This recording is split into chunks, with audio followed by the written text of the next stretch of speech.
Fidèle ami internaute de Dabarou TV, bonjour et bienvenue dans ce dernier numéro de votre émission 100% CAN. Oui, ce matin, nous faisons le point de la Coupe d'Afrique des Nations Côte d'Ivoire 2023 avec justement le sacre de la Côte d'Ivoire à l'issue de la finale qui l'opposait face au Super Eagles du Nigeria. Une finale âprement disputée, mais à l'arrivée, les éléphants l'ont remporté sur un score de 2-1. Nous parlons justement de cette finale sur ce plateau ce matin avec mes débatteurs déjà installés. À ma gauche, Clavé Kounoudi, il est analyste sportif. Clavé, bonjour. Bonjour mon cher ami, bonjour DS Adi et bonjour à tous ceux-là qui nous suivent et qui nous ont suivis durant toute cette canne. Merci de répondre à notre invitation. En face de vous, Mohamed Hadi Drissou, il est consultant sportif, directeur sportif de AS Camia. Mohamed, bonjour. Bonjour Ismaël, bonjour à tous les internautes de Dabarou TV. Merci également de répondre à notre invitation.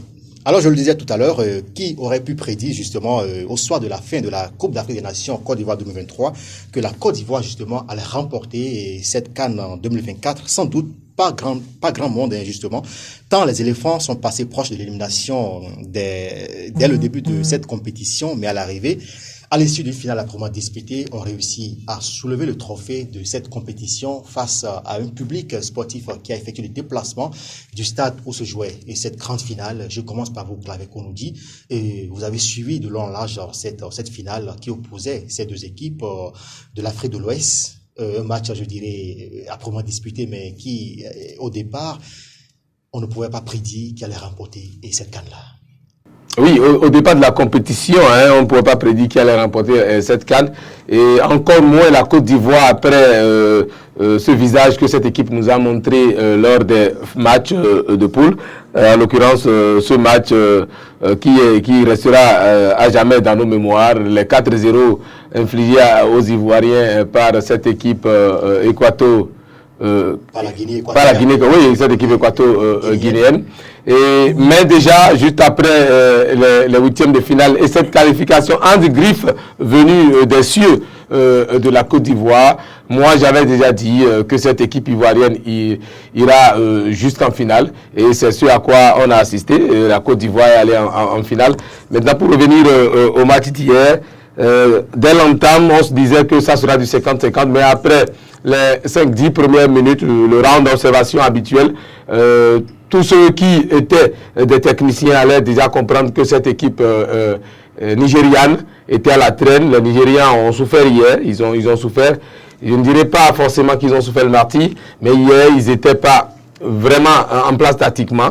Ils ont essayé un tant soit peu de contenir l'adversaire, mais c'est sans pour autant compter sur ces Ivoiriens qui, d'une manière ou d'une autre, ont cette grinta qui les a animés depuis qu'ils sont revenus en vie, sauvés en griffe par le Maroc. Depuis qu'ils sont éliminés. Oui, depuis qu'ils sont revenus en vie, cette équipe ivoirienne joue avec le cœur et la tête. Il y a eu le mental, il y a eu l'amour pour la patrie et qui a été en faveur de cette équipe ivoirienne hier. Et hier, on a vu un Nigeria inexistant qui a pratiquement perdu tous ses duels et qui a subi de bout en bout le rythme de ces joueurs ivoiriens. On va justement sur ce qui n'a pas marché du côté du Nigeria, Hadi, d'une quasi-élimination au sacre final. La Côte d'Ivoire, justement, est-ce qu'on pourrait dire que cette équipe a eu un parcours miraculeux lors de cette compétition? Oui, on dira que c'est un parcours miraculeux puisque dès le début de la compétition, même le président de la Fédération ivoirienne de football lui-même ne croyait pas à la qualification de la Côte d'Ivoire pour le second tour de la compétition puisque après l'humiliation par la Guinée équatoriale 4-0, il a reçu des menaces où il disait que je ne suis pas à la tête de la Fédération pour remporter une CAN, mais on a vu, il fait parler de ceux qui célèbrent cette victoire de la Côte d'Ivoire. Même le peuple ivoirien même n'était pas sûr de la qualification. Il a fallu que Dieu envoie un certain MS Faye pour venir dévoiler la vraie face de cette équipe de la Côte d'Ivoire. Et c'est ce que cette équipe nous a montré hier. Franchement, je n'ai pas soutenu l'équipe de la Côte d'Ivoire, j'ai plutôt soutenu le Nigeria. Mais ce que j'ai vu dans le fond du jeu, dans la production du jeu, sincèrement, la Côte d'Ivoire est à féliciter. Le Nigeria n'était pas à la hauteur de la Côte d'Ivoire selon vous? Parce que quand même, quand on voit les matchs de poule du début de cette compétition, le Nigeria a pratiquement gagné toutes ses rencontres et se retrouvait en finale. Mais hier, on dira que l'équipe, est-ce qu'on pourrait dire que cette formation fait piètre figure face à la Côte d'Ivoire? Oui, on ne peut pas se permettre de dire qu'ils n'étaient pas à la hauteur de la Côte d'Ivoire, mais le jeu qu'ils ont produit hier n'était pas à la hauteur du jeu produit par cette équipe ivoirienne, parce que le coach, ou tout moins, tous ceux-là qui ont supporté le Nigeria, ou tous ceux-là qui sont des fans du Nigeria vous diront qu'ils auraient aimé perdre d'autres matchs que de perdre la finale. Et une finale, ça ne se joue pas, ça se gagne. Ça se gagne et c'est ce qui a un peu manqué aux joueurs nigériens hier. Et moi, c'est des joueurs, c'est de grands joueurs qui évoluent dans de grands championnats, mais qui, pour ma part, n'ont pas véritablement l'expérience de ce type de match, parce que c'est un match un peu particulier, un match contre le pays organisateur, avec un public qui était en orange. Le stade était orange hier. 60 000 spectateurs. Il n'y avait pas assez de Nigériens, il ne pouvait même pas avoir beaucoup de Nigériens. Est-ce que vous dites que c'était 12 contre 11 hier sur le... Non, je dirais c'était du 57 contre 11, parce que même ces joueurs ivoiriens, ils sont 11 sur le terrain, 7, mais quand vous les voyez, c'est comme s'ils étaient plus de 1000. Ils sont partout à la fois, ils ont joué le cœur. Ils avaient envie de donner cette troisième étoile, de mettre cette troisième étoile sur leur maillot, même si la Côte d'Ivoire hier perdait cette rencontre. Le peuple ivoirien pouvait être fier du parcours des Ivoiriens, pouvait être fier du jeu produit par ces Ivoiriens, parce que personne ne viendra dire ici que la Côte d'Ivoire a volé cette victoire. C'était une victoire amplement méritée. Ils ont joué au football, un beau football, malgré le fait qu'ils avaient été à un moment donné menés au score. Ils ont su garder la tête sur les épaules. Et félicitations surtout à Mess Faye. Beaucoup de personnes ne parlent pas de lui. Personne ne parle même de lui depuis hier. On parle seulement des joueurs qui ont fait les exploits sur le terrain. Mais je crois quand même que Mess Faye en est pour beaucoup. Je félicite aussi Guy Demel qui a su l'épauler comme cela se doit, et il ne faut pas être ingrat sur toute la ligne. Un merci aussi, même si ce n'est pas un grand merci, à Gassé, parce que c'est lui qui a fait la sélection. Voilà. Et Mohamed Hadi, voilà, sur un corner peu avant la pause, le capitaine des Super Eagles, Williams Ekong, a placé sa tête et a mis son pays sur la voie du succès, 1-0. Ça, nous étions à la 38e minute de jeu. Mais après ce but, on pourrait dire que le Nigeria n'a pas existé tout au long de cette rencontre. Oui, parlant d'abord de William, le capitaine, qui a été sacré meilleur joueur de la compétition avec 3 réalisations pour son pays. Il faut dire que c'est un joueur qui a montré tout son talent. C'est un joueur qui a montré qu'il est vraiment le leader. Même lorsque le Nigeria était mené, c'est quelqu'un qui croyait encore, qui poussait ses coéquipiers pour dire allez-y, allez-y, ça peut aller. Mais malheureusement, ça n'a pas été ce que le Nigeria a voulu. Mais dans l'ensemble, il faut dire qu'ils ont joué un très beau football, même si hier, on n'a pas vu une équipe de Nigeria qu'on avait vu lors des matchs de poule, une équipe de Nigeria qu'on avait vu face à l'équipe sud-africaine, une équipe de Nigeria qui était complètement différente des autres matchs. Vraiment, il faut dire que la Côte d'Ivoire était à la hauteur de cette rencontre. Voilà, et pour vous, qu'est-ce qui n'a pas marché du côté du Nigeria? Oui. C'était Victor Osimhen qui était présent, Lookman était présent, Moses, tout cela, mais à l'arrivée, quand même, c'est pas ce Nigeria que nous connaissons. Ça dépend de l'adversaire en face, puisque c'est une équipe qui, les deux équipes se sont affrontées lors des matchs de poule. C'est vrai que Faye n'était pas là, mais Faye a peut-être eu les vidéos pour voir quelles sont les faiblesses de cette équipe du Nigeria, et il a tenu compte de ça pour pouvoir mettre en place ses dispositions tactiques. Et c'est ça qui a payé. Victor Osimhen, qui, en tout cas moi, durant toute la rencontre, je ne l'ai pas observé, si ce n'est que lorsqu'il s'en prenait à l'arbitre. Victor Osimhen était inexistant. Il faut dire que cette équipe de Nigeria, après avoir marqué le premier but, c'est complètement reculé. Je me demandais qu'est-ce que le coach voulait. Est-ce que le Nigeria ne voulait plus marquer encore? La Côte d'Ivoire a profité de cette erreur pour mettre en place ce qu'il faut, et c'est ce qu'on a vu comme résultat. Voilà, les deux buts de la Côte d'Ivoire et le premier but de Franck Kessié qui est venu d'un corner et puis également par la tête à marquer son but. Est-ce qu'à ce niveau, il n'y a pas une faute défensive, parce que pratiquement les Nigériens étaient debout et puis laisser le ballon à Franck Kessié qui a simplement transformé ce ballon et l'a mis dans... Déjà, il faut remarquer que Faye était là, il n'a pas besoin de vidéo, il était l'adjoint de Gassé. Maintenant, pour revenir, vous avez vu le but nigérien. Le but nigérian, c'est un corner également. C'est un corner. Et il y a Aurier qui a sauté avant le ballon. Voilà. Donc c'est quand Aurier descendait que l'autre a pris là. Et donc ça fait 1. Vous avez vu le but des Ivoiriens. Je vous dirais simplement que, un peu comme l'a dit le DS a dit, le Nigeria, d'abord inexistant durant la rencontre, ils ont eu cette manne divine de marquer ce but par le meilleur joueur de la compétition. Et donc d'abord, je félicite la CAF par rapport à ça, parce que ça montre déjà que le football a évolué. Si c'était dans le passé, on aurait pu donner ça à Gradel, à Dingra ou à Kissié, mais on a suivi tout ce qui s'est passé durant toute la compétition. C'est le meilleur joueur de la compétition, pas le meilleur joueur de la finale. Donc pour revenir à votre question, moi je dirais simplement que la défense était attentiste. Elle était attentiste parce que un ballon pareil, le gardien aussi, il faisait une sortie hasardeuse, on dirait quelqu'un qui allait en excursion. On n'a pas compris pourquoi il est sorti, parce qu'un gardien, quand ça sort, ça bloque le ballon. Un gardien, ça ne sort pas pour faire un sens giratoire pour revenir dans ses poteaux. Et il y a Kessie qui a mis une tête, il a mis une tête une fois. Et ça n'a pas donné. La deuxième tête, ça a payé cash. Moi, je pense quand même que c'est une équipe nigériane qui, pour moi, est comme celui qui n'a jamais rêvé d'avoir une bicyclette, à qui vous offrez une motomate. Imaginez un peu sa joie. Ils espéraient pas, au vu du visage qu'ils présentaient, de mener au score. Et vous avez vu, ils se sont repliés. C'est à quoi? Moi, c'est la première fois que je vois une équipe qui marque, qui décide de ne même plus attaquer, de ne même plus contre-attaquer, et de laisser le ballon carrément à l'adversaire. Même si il faut avouer aussi que le rythme des Ivoiriens, les dépasser un soit peu. Le coaching, on est tenté de dire qu'il est passé à côté, mais il faut qu'on se rappelle de ce Nigeria qui est venu, le visage même que le Nigeria s'est appris durant la compétition est un peu à l'image de ce qu'on a vu hier, puisque à part le match, véritable match contre le Cameroun, où ils ont bouffé les Camerounais, certains me diront que c'est des lions malades qui sont venus à cette compétition, ils ont bouffé les Camerounais de bout en bout, c'était 2-0 je crois. 2-0 face au Cameroun. À part ce match, le Nigeria n'a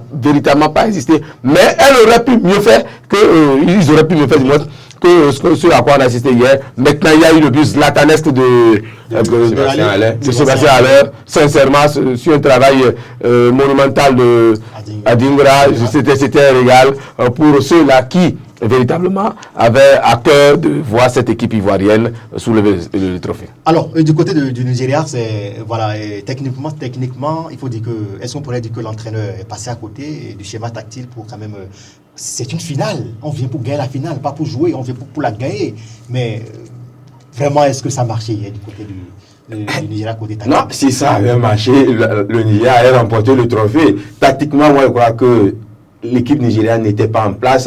Après avoir marqué un but, je ne sais pas pourquoi il faut reculer. On ne cherche pas à marquer un second, un deuxième but, un troisième but. On recule alors que on sait que l'adversaire joue à domicile, l'adversaire joue devant son public, l'adversaire a le soutien du deuxième homme. Qu'est-ce qu'on attend? Il faut sortir pour aller chercher le deuxième but pour pouvoir être en confiance. Mais ce n'est pas ce que le coach du Nigeria a fait. Il a voulu reculer et puis les Ivoiriens ont profité de ça pour aller marquer pour aller d'abord égaliser le but et marquer le deuxième but grâce à Sébastien Haller qui a marqué un très bon but d'attaquant. Voilà, on parle justement de ce but. Adingra et Haller, on dira quand même c'est deux monumentales dans cette formation sportive de la Côte d'Ivoire qui, je dirais, depuis les matchs des quarts et des demi-finales, on fait quand même de très belles prestations face à le public. Et moi, je dirais que Adingra et Haller, c'est le présent et le futur. Haller, le présent, et Adingra, le futur. Et quand le présent, j'allais dire, et le futur sont là, je crois que demain, ça donne un lendemain meilleur. Oui, je suis d'accord avec ce que le DS a dit. C'est le présent et le futur. Mais n'oublions pas aussi le passé.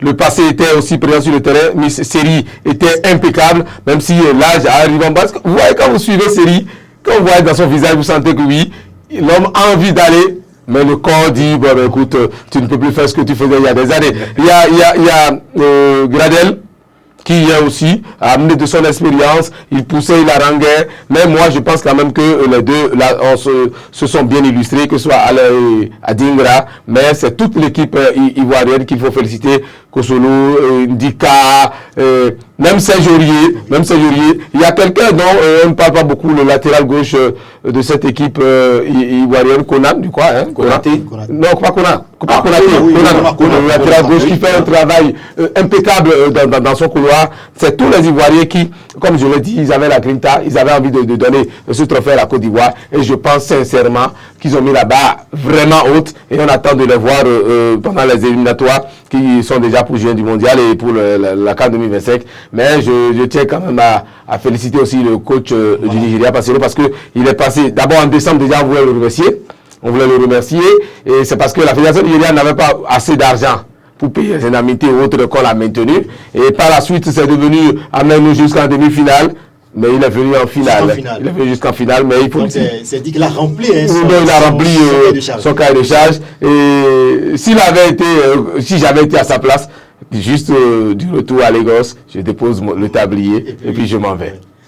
Oui, il y a, parlant de ceux qui ont fait que la Côte d'Ivoire a remporté ce trophée, il ne faudrait quand même pas oublier la légende Didier Drogba, qui a su mobiliser les supporters. Nous avons vu pendant tous les matchs de la Côte d'Ivoire, il est présent sur le terrain, il pousse les supporters à donner de l'espoir, à donner de la confiance aux joueurs, et nous avons vu même le coach Faye, lors de la conférence de presse d'après-match, il a admiré qu'il félicite Didier Drogba pour avoir poussé des milliers de supporters à venir sur le terrain. C'est dire que quand on a des stars dans un pays, il faut les impliquer dans la gestion des sélections nationales. Et je crois que c'est l'exemple de la Côte d'Ivoire que les autres nations ont pris. On a vu des Okocha, des Wankoka du côté de l'équipe nigériane. Au niveau du Mali, on a vu des Sédou Keita qui sont revenus. Au niveau du Cameroun, Samuel était autre. Je crois que si dans d'autres pays africains, si on peut impliquer aussi les stars, les anciens joueurs au niveau des sélections locales, je crois que ça va pousser les jeunes à se donner. Quand-on a Faye qui a, on dira quand même, a réussi l'espoir dans cette compétition, à porter l'équipe de la Côte d'Ivoire jusqu'en finale. Parce que Gassé, après le match de poule, qui je dirais n'a pas réussi à combler les attentes, est parti, et puis Faye a pris l'équipe à conduire jusqu'en finale. Oui, peut-être que ce n'est pas une mention spéciale pour ce coach-là. Oui, une mention spéciale pour Faye, mais il faut la première personne à remercier, à féliciter d'abord, c'est Gassé, parce que ces joueurs-là, ce sont Gassé qui a fait la sélection, ce sont ces mêmes joueurs que Faye a pris pour gagner la CAN. Il faut donc féliciter Gassé pour le travail, même si ça n'a pas été comme il a voulu, il faut quand même le féliciter et dire également un grand merci à Faye. Imaginez si c'était quelqu'un d'autre à qui on confiait une équipe en plein milieu de la compétition sans se préparer. Autre personne pouvait dire non, mais lui, il a regardé la patrie, il a regardé le drapeau, il a accepté et Dieu l'a aidé. Il a remporté le trophée et il a déjà terminé meilleur entraîneur de la CAN. Meilleur entraîneur de la CAN, et Clavercou nous dit, la Côte d'Ivoire aujourd'hui, voilà, on parle de la CAN. Après la CAN, c'est le mondial qui se prépare, et cette équipe-là, le visage présenté pour la CAN, est-ce que vous pensez voir cette équipe aller très loin dans la Coupe? Les Ivoiriens ont mis la barre très très haute, donc on les attend désormais sur... on attend de les voir marcher sur les nuages, comme on le dit. Mais moi, je pense quand même que c'est un piège. C'est un piège en ce sens où, vous savez, MS Faye, il a fait du bon boulot. Il y a même quelqu'un qui est aveugle, qui s'y connaît pas en football, doit reconnaître quand même que Faye a fait du bon boulot. Mais il faut pas que ça soit l'arbre qui cache la forêt. Parce que l'arbre qui cacherait la forêt, là, serait la détermination que les joueurs ivoiriens ont eu, cette grinta qui les a animés durant cette compétition. Si cette même grinta n'est pas là pendant les éliminatoires, c'est les mêmes qui ont applaudi Faye aujourd'hui qui diront après que MS Faye ne fait pas l'affaire. Donc il faut que les Ivoiriens restent dans cet élan pour aller. Heureusement, je dis fort heureusement que la Fédération française de football a refusé le fait de prêter Renard à cette équipe ivoirienne. Et c'est le moment pour moi de dire à ces dirigeants, ceux-là qui gèrent les instances fêtières du football africain, de cesser d'humilier le football africain, parce que on aurait pris Renard, peut-être que la Côte d'Ivoire aurait gagné, mais on n'aurait peut-être pas eu cette sensation qu'on a connue avec MS Faye. 2022, c'était comment on appelle, un Africain qui a gagné, Cissé. Oui, Aliou Cissé. Cette fois-ci, c'est MS Faye. Donc, il va falloir désormais que les gens comprennent que les Africains aussi peuvent faire l'affaire et que les dirigeants qui gèrent le football dans nos pays africains comprennent qu'il faut faire passer les licences à temps aux entraîneurs africains pour leur permettre d'évoluer comme cela se doit. Je reste toujours avec vous avec la petite finale qui a opposé l'Afrique du Sud et la RDC. À l'arrivée, l'Afrique du Sud s'est fait représenter sur le pupitre de cette compétition, finissant 3e de la CAN. Un mot par rapport à cette rencontre? Oui, moi je dis d'abord chapeau à cette équipe sud-africaine qui, comme vous le savez déjà, est composée de joueurs qui évoluent pour la plupart dans le championnat sud-africain. Un chapeau spécial au président de Mamelodi Sundowns parce que son club seul a donné 10 des joueurs, donc 8 étaient même titulaires. Et ce que je n'ai pas véritablement compris du côté des Congolais, c'est le turnover qui a eu lieu. C'est à croire que le match de 3e place ne leur disait pas beaucoup parce que sur les 11 entrants, il y a eu 9 remplacements. Donc il y avait que Bemba et l'autre là qui sont restés. Et par la suite, on a mis les Wissa. Mais c'est une équipe congolaise qui a dominé le match du début jusqu'à la fin. Mais elle n'a pas du tout été réaliste, comme on s'amusait à les appeler, c'était des tirailleurs. Ils ont passé tout le temps à manquer les occasions. Il y a même des occasions nettes qui ont été vendangées. Et la séance fatidique des tirs au but, ils ont permis quand même à Williams de remporter le titre de meilleur gardien de la compétition. Il est vrai que ce gardien a été phénoménal durant toute la compétition, mais je pense que s'il avait perdu cette petite finale face à la RDC, le gardien nigérian aurait eu un peu plus de côte que lui. Mais félicitations à William qui a fait quand même une très très bonne CAN et félicitations à l'Afrique du Sud.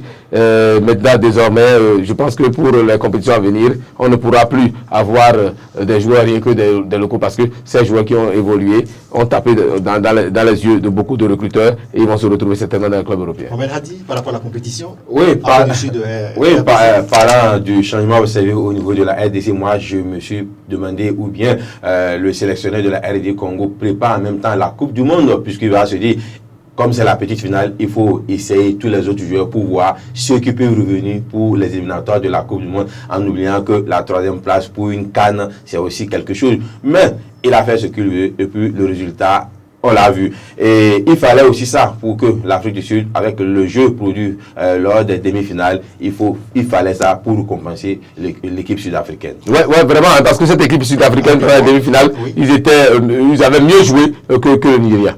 La CAN Côte d'Ivoire 2023, c'est un film, c'est un scénario pour vous, l'organisation. Un mot par rapport à l'organisation de cette compétition-là. Et quand on voit les émotions, tout ce qu'il y a eu autour de cette CAN, les Côte d'Ivoire diront, les Ivoiriens diront plutôt que c'est le CAN, d'ailleurs c'est la meilleure des CAN pour eux. Pour résumer, je dirais simplement que la Côte d'Ivoire crée des problèmes au Maroc et à tous les autres pays qui vont organiser la CAN après eux. Parce qu'il est vrai, moi j'ai suivi ma première CAN, c'était en 90. Ma première CAN, c'était en 90. De 90 à maintenant, je puis déjà vous dire que je n'ai pas encore vu une CAN aussi réussie que la CAN des Ivoiriens. Sincèrement, c'était le top niveau. Il est vrai que la pelouse de Bimpé nous a un tant soit peu joué des tours. Et aussi cette affaire de billetterie à l'entame de la compétition. Vous savez, le marché noir, c'est monnaie courante sous nos cieux en Afrique. Hein. Mais dans l'ensemble, s'il y avait une note à donner à cette organisation, je dirais 21 sur 20. Hadi. Une CAN bien organisée, une CAN bien réussie, je dirais simplement bravo à la Côte d'Ivoire, bravo au président de la République qui a mis les moyens nécessaires pour construire les infrastructures et c'est ça qui a fait que la CAN a été une réussite en Côte d'Ivoire. On finit rapidement cette émission avec, on ne finira pas sans parler de nos écureuils qui n'étaient pas présents. Nos guépards. Voilà, les guépards plutôt qui n'étaient pas présents à cette CAN. C'est que nous souhaitons que pour la prochaine CAN, quand même, les voir représentés lors de cette compétition-là. Je crois que bon, nous d'abord notre objectif, comme l'a dit notre sélectionneur, c'est la Coupe du Monde 2026. Vous pensez que nos guépards pourront faire l'affaire quand on voit dans le groupe l'Afrique du Sud, le Nigeria, dans lequel ils sont logés. Non, mais vous savez, le DS Adi ne s'appelle pas Grant. Or, Moi non plus. C'est Garant Or qui a promis le mondial 2026 aux Béninois. C'est à Garant Or on va demander des comptes si éventuellement on ne se qualifiait pas. Mais moi j'avais déjà dit depuis le tirage, des éliminatoires que c'est un rêve impossible. On est en train de rêver en numérique comme on s'amuse à le dire de l'autre côté. Et je serai à la place de Garant Or, que je serai bien revenu refaire encore une autre conférence de presse et recadrer les choses. 2026, les éliminatoires seront utilisés pour préparer la CAN 2025. Oui, moi je dirais que c'est possible, puisque déjà il a parlé de l'objectif qui lui a été assigné avant le tirage au sort. Le tirage au sort, nous avons vu le groupe dans lequel le Bénin est logé. Peut-être que le sélectionneur a, en tout cas, il sait sur quoi il compte. Voilà. En tout cas, nous, peuple béninois, on attend de voir et on veut aussi être présent. Même si on n'est pas à la CAN, on veut être à la Coupe du Monde. Non, mais de toute façon, quand le serpent se décide d'acheter un vélo, on ne peut pas lui demander comment il va pédaler. Donc on attend quand même de voir comment le sélectionneur va s'y prendre. Mais ça serait très compliqué. Les leçons à tirer de cette CAN-là, rapidement. Les leçons à tirer. Non, les leçons à tirer chez moi, c'est d'abord l'arbitrage en Afrique, ça a évolué.